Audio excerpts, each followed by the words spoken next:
Ako nga pala si Lito, hindi tunay na pangalan. 35 years old at dating naglingkod bilang isang pulis. Gustong gusto ko ang mga kwentong ini-air ninyo. Hindi lamang kasi basta tungkol sa pag-ibig ang mga tema. Marami ka pang matututunan tungkol sa buhay ng mga letter senders ninyo. Noong una ay nag-aalangan akong ipadala ang kwento ng buhay ko. Pero mukhang may mapupulot na aral ang mga listeners nyo sa ibabahagi kong kwento. Patawarin ninyo ako pero kinailangan kong palitan ang pangalan ng mga taong may kinalaman sa aking kwento. At sisimulan ko nga ito noong aktibo pa ako sa pagiging isang alagad ng batas.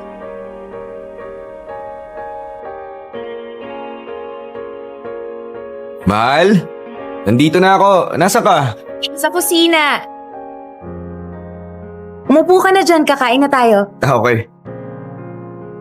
Mauna na akong kumain ha. Nagugutom na ako eh. Sige lang, matatapos ko na tong niluluto ko. May ulam na dyan sa lamesa. Bango ng ulam ah! O ayan, kumain ka na. Pero mas mabango yung asawa ko. Ano ka ba, Lito? Mamaya dumating yung mga anak mo dyan eh. Ay, ano naman ngayon? Nagtatanong ka pa. Ikaw ha, yung kapilyuhan mo. Oh, tawagin mo na sila dun sa labas para makakain na. Mamaya na, nag-i-enjoy pang maglaro sa labas sa mga yon.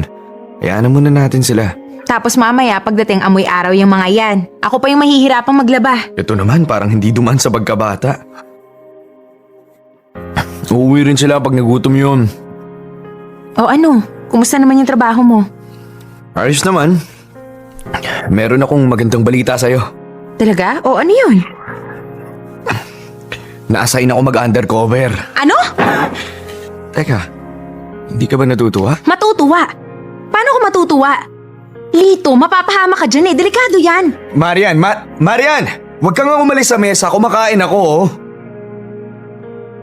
Nakakainis ka kasi. Pinag-usapan na natin to, di ba? Ayoko ng ganyan, Lito. Hindi mo man lang ako tinanong tungkol dyan. Marian, kung nag-aalala ka sa akin, pulis ako eh. Kasama talagang panganib sa trabaho namin. Huwag mo naman akong kontrahin. Alam mo namang pangarap ko talagang maging pulis eh, di ba? Lito, hindi problema yung pagpupulis mo. Oo, alam kong pwedeng may mangyari sa'yo sa trabaho. Tanggap ko naman yun eh. Pero wag mo namang ilapit yung sarili mo sa panganib. Paano pag may nangyari sa'yo? O, paano na kami ng mga anak mo? Wala kang dapat ikatakot. Walang mangyayari sa akin. Paano ka nakakasigurong walang mangyayari sa'yo, Aber? Kaya ko ang sarili ko. Hindi naman kasi ikaw yung hindi napapakali sa pag-aalala dito. Tama na yan. Huwag nang mainit yung ulo mo. Pasensya ka na kung hindi na kita nasabihan tungkol dito. Alam ko kasing hindi ka papayag eh. Para saan pa't naging mag-asawa tayo? Alam ko. Sorry na. Para sa akin kasi, malaking oportunidad to para mapatunayan ko yung pagiging pulis ko. Hindi mo man lang kasi kami inisip ng mga anak mo. Marian, pasensya ka na. Pero, desidido na talaga ako eh. Parang ganito lang kasi yan. Yung mga masasama sa lipunan, yung mga kriminal, parang halimaw yan. At para masupil mo ang halimaw, kailangan malaman mo kung anong kahinaan niya. At magagawa ko lang yun kung magiging bahagi niya ako. May pahali-halimaw ka pang nalalaman dyan. Mamaya dyan pag uwi mo dito sa bahay, mukha ka ng halimaw. Di mangyari yun ang pogi-pogi ko eh. Ano ba? Tigilan mo nga ako. Puro na lang ako pag-iintindi sa'yo eh. Kung talagang desidido ka na, wala naman ako magagawa. Kilala kita. Hindi na magbabago yung isip mo. Basta ipangako mo lang sa akin na mag-iingat ka doon.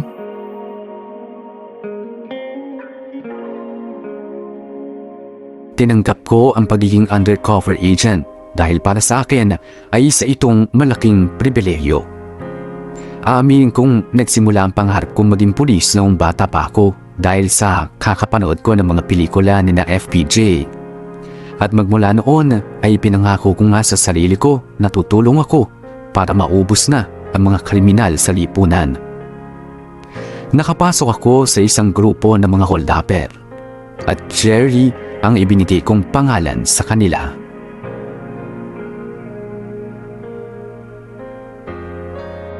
O Jerry, ito rin ate mo. Salamat, Max ah. Sa wakas, nakuha ko rin yung una kong sweldo. Pare, huwag mong gagastusin yan ha. Maglaan ka para sa pamilya mo. Oo naman, kailangan to ng pamilya ko. Alam mo pare, kung ako sa'yo, huwag mong ilagay yan sa bangko. Baka mamaya matrace tayo pare. Robert, ito naman yung para sa'yo. Yan! Pare, di ba iinom tayo? Dapat mag-celebrate naman tayo. O sige, mamaya. Magdibang tayo kung gusto nyo. Huwag lang masyadong maingay ha, para di tayo matunugan. Eh di, bibili na ako na may inom tsaka pulutan. Kunin mo na lang sa ati mo, okay? Baka mamaya humingi ka pa kay Jerry. Kukutosan na kita. Siyempre, hindi ako hihingi. O, sagot ko na ang inuman natin. Biro lang. Ito naman, no? Ito, dagdag mo dyan sa panginom natin, mamaya. Ah, bay talaga ng bossing natin ah. Sige, mauna na ako ha. Oh, pare, ingat ka ha. Hindi ako nagbibiro, Obet. Huwag kang pakampante. Baka mamaya may mga parak dyan eh. Babalikan na lang muna dito kung pakiramdam mo, delikado. Oo na. Eh, walang mangyayari sa akin. Sige na. Sige, ingat. Chito! Pre! Set up mo nga yung video natin dyan. Paano ba to? Di kasi ako marunong neto eh. Fatima! Fats! Tulungan mo nga si Chito! Laki-laking tao, di marunong mag-setup ng video, okay? Ako na nga dyan! Ano, Jerry? Matapang na babae, no? Napansin ko nga eh. Pero napakaganda, pre. Talaga napansin mo dun eh, no? Galing na Sambuanga yan eh. Napunta dito sa Maynila para maging kasambahay. Kaya lang, natipuan na nga mo niyang lalaki. At sa pagtangkaan siya, sinapak niya. Tapos nilayasan niya, pare. At hindi lang yun pinakawan niya pa. Eh yun, napakatok dito sa bahay ko. Sabi nung una, hihingi lang doon ng pamasahe, pauwi sa kanila. Naramdaman kong nangangailangan to, kaya kinuha ko sa grupo. Kailangan ko rin ng ganyang katapang eh. Si Obet naman. Para yan si Obet naman, pinsan ng kapitbahay ng asawa ko. Nakangailangan ng pera yan kasi yung nanay niya may malubang sakit. Noong mga panahon na yun, pare, binubuo pa yung grupo eh. Kailangan ko ng mga tao, kaya sinama ko na. Etong si Chito, ano namang kwento ng buhay niya? Ano yung si Chito, pare? Hanggang grade 1 lang natapos niya, pare. Siguro sa hirap na rin ng buhay, hindi na naituloy ng magulang niya yung pag-aaral niya. Binubugbog din ng tatay niya nung bata pa siya. Ano ba, sinasabihan pa ng mga tao sa amin na bobo.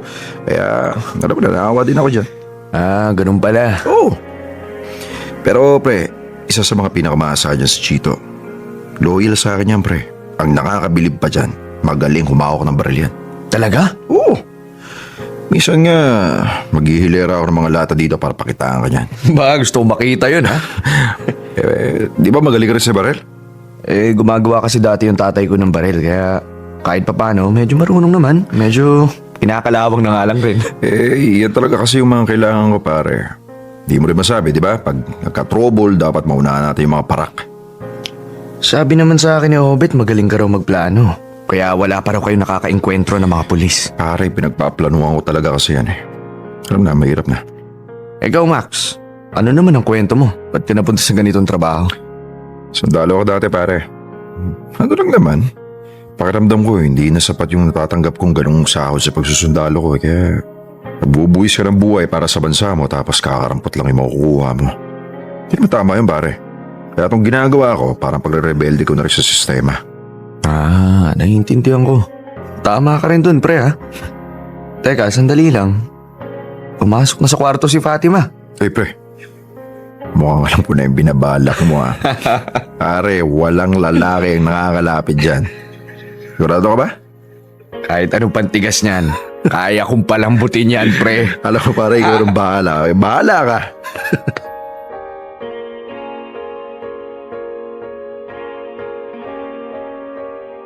Anong ginagawa mo dito? Chine-check ko lang kung okay ka. Wala kang dapat i-check dito ah. Kung sinara yung pinto. Init-init eh. Buksan mo nga. Tama. Mainit na nga dito. Yun naman pala eh. Di buksan. Jerry, ano ba? Bitawan mo nga ako. Ang sungit-sungit mo naman. Bastos! Kang umarte dyan. Kitang-kita. Gusto mo rin yung ginawa ko sa'yo. Ang kapal din naman ng mukha.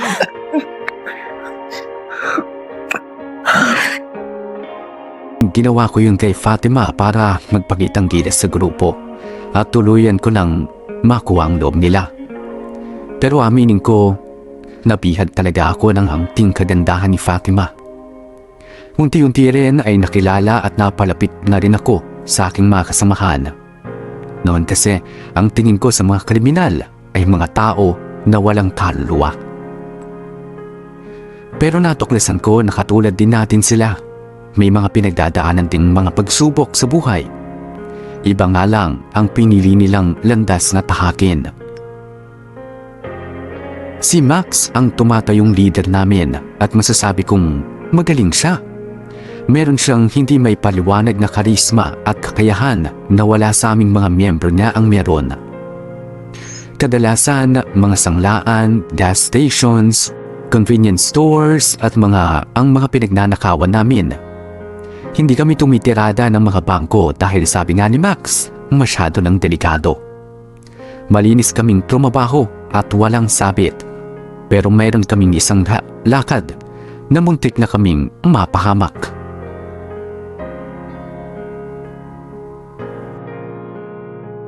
Buisit!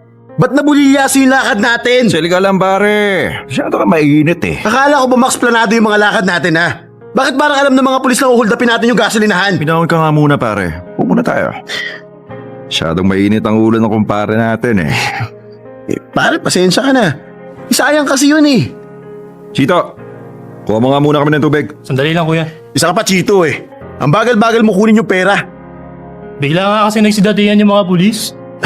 Alam mo, hindi ko alam kung bakit ang kalma-kalma ninyo eh. Hindi na nga natin nakuha yung pera. Eto na nga pare. Pag-uusapan na nga natin para hindi na ulit mangyari to. O ano ba yon, paring Max? Parang Jerry, siguradong may nag-tip sa mga pulis na hold upin natin yung gas station na yun eh. May ahas dito sa atin pare. Pare, wala naman siguro. Meron Jerry. Yun na nga yung masakit eh. Malalaman mo na kung sino. Chito! Anak ng to ako! Ba't bigla? Ba't pinatay mo si Obit?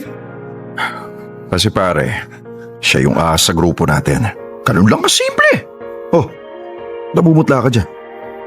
Yung ka na ba nakakita ng pinatay? Pare naman biniglaan nyo naman kasi ako. Sigurado ka ba ron? Jerry, hindi ko to gagawin kay Obet kung hindi ako sigurado, okay? Meron akong pruweba. Ano yun? Naghihinala na kasi tong si Max na may kasama tayong traidor sa grupo eh. Kaya nautusan niya akong alamin kung sino.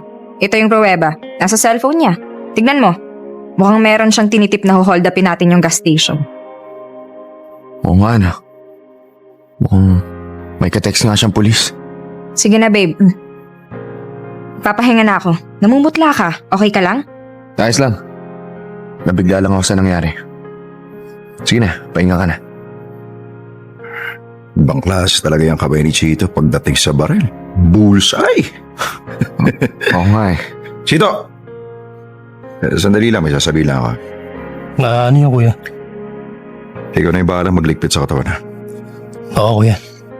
Jerry, masakit mong nangyayari sa atin pero wala akong magagawa. Naiintindihan ko.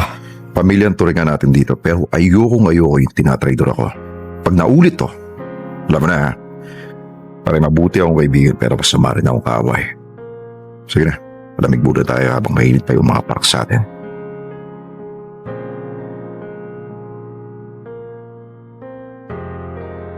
Hindi ko may paliwanag ang naramdaman kong takot noong mga oras na yun. Hindi ko akalain na kayang ipapatay ni Max si Obit ng ganun-ganun na lang. At nagulat ako sa angking galing ni Chito sa paghawak ng baril. Ang akala ko, parang bata lang si Chito na sunod-sunuran kay Max. Pero delikado pala siyang kasama. Lahat ay makakaya niyang gawin, basta iutos ni Max. Ako talaga ang nag-tip sa mga pulis na hold upin namin ang gasolinhan. Pero salamat sa natuklasan ni Fatima. Napunta kay Obit ang paghihinala ni Max. Dito na ako natising sa katotohanan na hindi ito biro. Hindi ito katulad sa mga napapanood natin sa mga action movies. Totoong nasa panganib na ang buhay ko. Para hindi kami masyadong maging mainit sa mga pulis, ay naisip ni Max na pagkatapos ng bawat trabaho namin, ay magpapalamig muna kami ng 1 hanggang 2 buwan bago kumuha ulit ng panibagong mabibiktima.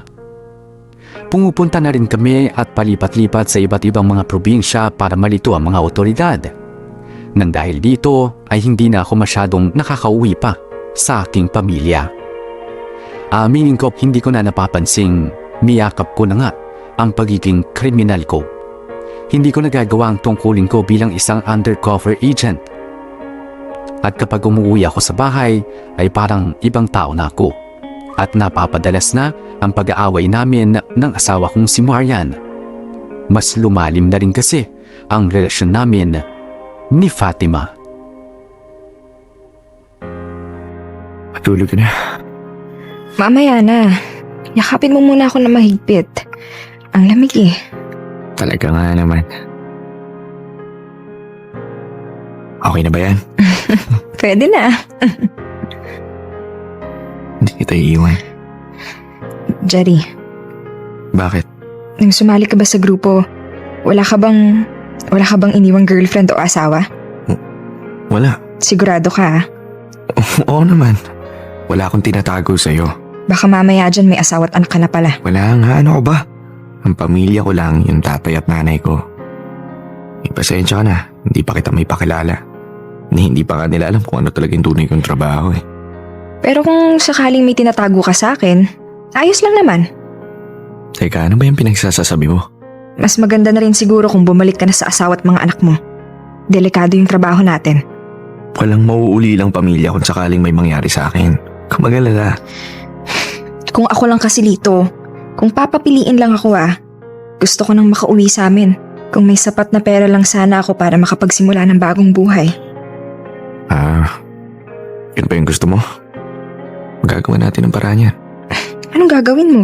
Huwag mong sasabihing babanggiin mo si Max. Wala akong gagawin ng ganon. Ang hati ko kasi sa mga ninakaw natin, hindi ko pa masyado nagagalaw. Pwede namang ibigay ko na lang sa'yo yun. Paano ka? Okay lang sa akin yun. Siguro naman, papakiusapan natin si Max na kakalas ka na sa grupo kasi gusto mo ng tahimik na buhay. Mahirap kasing basahin yung iniisip ni Max eh. Basta wag ka na masyadong mag-isip. Ako nang bahala. Mahal na mahal kita, Jerry. Pero kung kailangan nating maghiwalay, kung may nasasaktan na tayo, iwanan mo na ako. Wala tayong nasasaktan. Mahal na mahal din kita. Kailang iwanan. Nasaan na ba yun? Wisit, dito ko lang nilagay yun eh. Ito ba yung hinahanap mo? Ba't nasa iyo to? Pinakikialam mo ba yung gamit ko? May karapatan akong galawin yan dahil asawa mo ko. Sa akin pa rin yan. Ako lang ang magtatago niyan. Galing ba sa nako tong mga pera na to? Bakit ka nag-uwi ng ganyan sa bahay natin? Wala kang pakialam. Meron akong pakialam dahil pwede kaming mapahamak sa pera na yan. Tapos meron ka pang ka-textmate, ang pangalan Brando. Pero yung palitan nyo ng text, nag-I love youhan pa kayo sa isa't isa. Hayop ka Lito, nang bababae ka! Marian! Marian! Tumigil ka na! Sinabi na tumigil ka! Kahit kailan, hindi ako sinaktan ng asawa ko. Sorry, hindi ko sinasadya. Umalis ka na. Hindi ikaw ang asawa ko. Marian, patawarin mo ako. Bitiwan mo ako! Di ako bibitaw. Ako pa rin ang asawa mo. Patawarin mo ako. Hindi ko na alam kung ano nangyayari sa akin eh. Ang sabi mo lang sa akin, magiging bahagi ka lang ng halimaw. Pag uwi mo dito sa bahay ko, mismo yung halimaw eh. Babawi ako sa'yo. Babawi ako sa mga anak natin. Ititigil ko na to. Sabi ko na nga ba eh. Walang ibubong ang maganda yung pag-undercover mo. Aalis na ako sa ganitong trabaho. Pero meron muna akong kailangan gawin. Pupuntahan mo yung babae mo? Makikipaghiwalay ako sa kanya. Pero kailangan ko pa rin siya matulungan na makaalis sa grupo. Ginising ako ng asawa kong si Marian sa mapait na katotohanan. Katotohanan na naging bahagi na ako ng halimaw para masupili siya. Pero hindi ko na napapansing ako na mismo ang halimaw na yon na dati kong kinasusuklaman. Kailangan ko nang ayusin ang takbo ng buhay ko. Hindi ko na nagagawa ang sinumpaan kong tungkulin at sobra na naapektuhan ang pamilya ko. Oo, mahal ko si Fatima. Pero kailangan ko na ring itigil ang pakikipagrelasyon sa kanya. Tinext ko si Fatima at sinabihan ko siyang magkita kami sa dati naming hideout. At hindi ko inaasahan ang mga susunod na nangyari.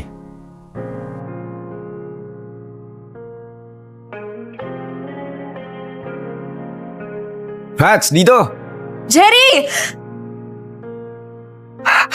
Bilisan natin, di tayo pwede magtagal dito. Ba't nagmamadali ka? Ito na yung party ko. Sa'yo na yan para makauwi ka na sa Hindi ko inyo. na kailangan yan. Lito, wag ka nang babalik sa grupo. Naghihinala na si Max sa'yo. Sandali, ano mo, nalamang... Lito, alam kong lahat tungkol sa'yo. Wala na akong oras para magpaliwanag pa. Fatima, kailangan ko na makipaghiwalay sa'yo. Pasensya ka na. Lito, alam ko kung sino ka, kung bakit ka sumali sa grupo ni Max. Alam ko lahat. Alam ko rin na may asawa at anak ka na. Tawarin mo kung nagsinungaling ako sa'yo. Hindi ko sinabi sa'yo yung totoo. Hindi mo naman kailangan magpaliwanag eh. Mahal kita, Fatima. Kaya lang, sa isang malaking pagkakamali yung relasyon natin eh. Babalikan ko ng pamilya ko. Alam ko naman kasi hindi magtatagal mangyayari rin to. Gawin na natin yung tama. Fatima, Jerry, pwede bang kahit sa huling pagkakataon na lang?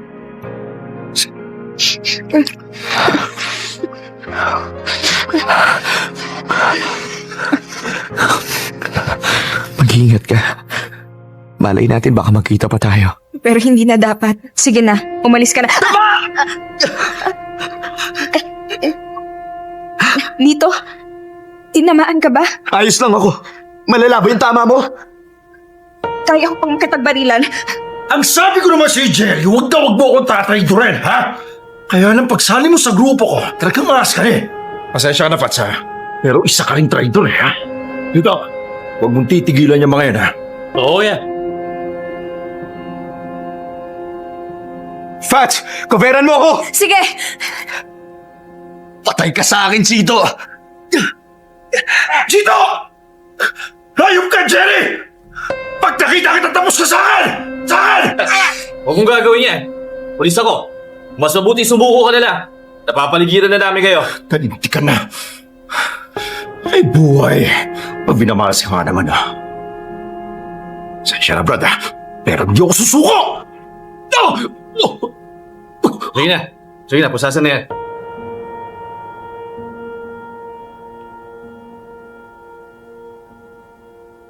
Fats! Halika na. Okay na. Nandito na yung mga pulis. aray, Sorry. Ayos ka lang? kaya naman. Romy, pare! Salamat ha! Brad, dyan ka lang. Kami lalapit sa inyo. Pare, baka hindi mo ako nakikilala. Si Lito to, kasamahan nyo. Sinabing dyan lang kayo eh. Pare, ano bang...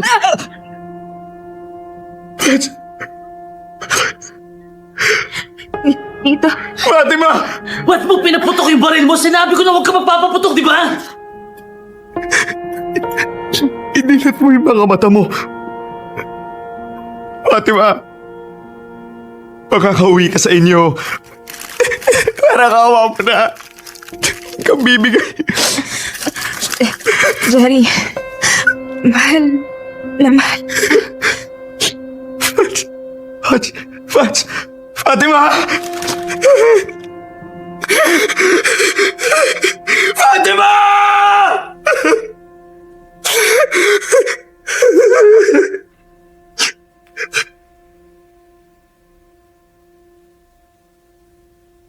Namatay si Fatima dahil nasaktuhan ng tama ng bala malapit sa kanyang puso. Sinugod ko ang pulis na nagpaputok ng baril pero pinigilan ako ni na Romy at pinosasan.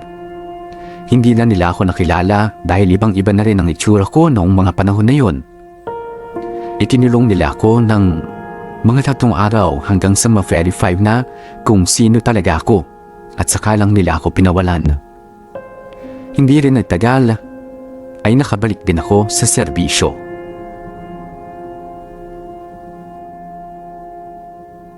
Sir. Paupo ka.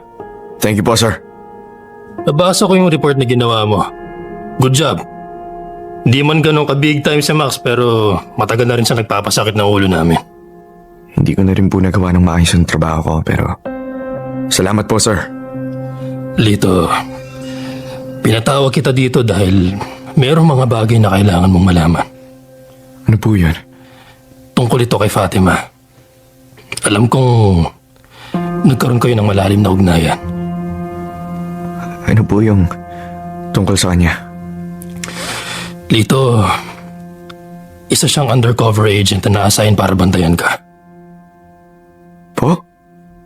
Siya ang naunang pumasok sa grupo ni Max pero dahil nahihirapan pa rin kaming mahuli siya, kaya nagpa siya kami magpadala ng isa pa. Ganun po pala.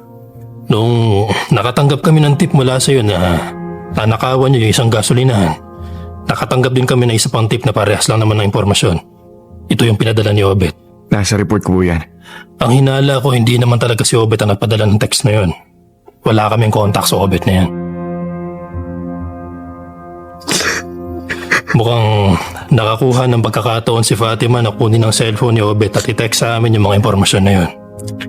Ginawa niya yun para meron siya maipakitang pruweba kay Max para hindi mapunta sa yung paghihinala ng grupo ko sakali magkaproblema. Lito, paayos ka lang ba? Sir, pasensya na po kayo. Iiyak mo lang yan. May mga damdamin pa rin tayong mga pulis. Kung minsan kailangan din nating ilabas ang sakit na nararamdaman natin. Matagal na po pala niya akong inililigtas. Ginawa niya ang kanyang tungkulin dito. Tinawagan niya ako dahil nakakaramdam siya na nahahalata na kayo ni na Max. At nag-request siya na magpadala ng tulong sa pagkikitaan niyo dahil pakiramdam niya susundan kayo ni na Max. Lito ako nang hihingi ng dispensa. Nanigurado lang si na Romy sa mga oras na yun dahil ibang-iba na ang itsura mo.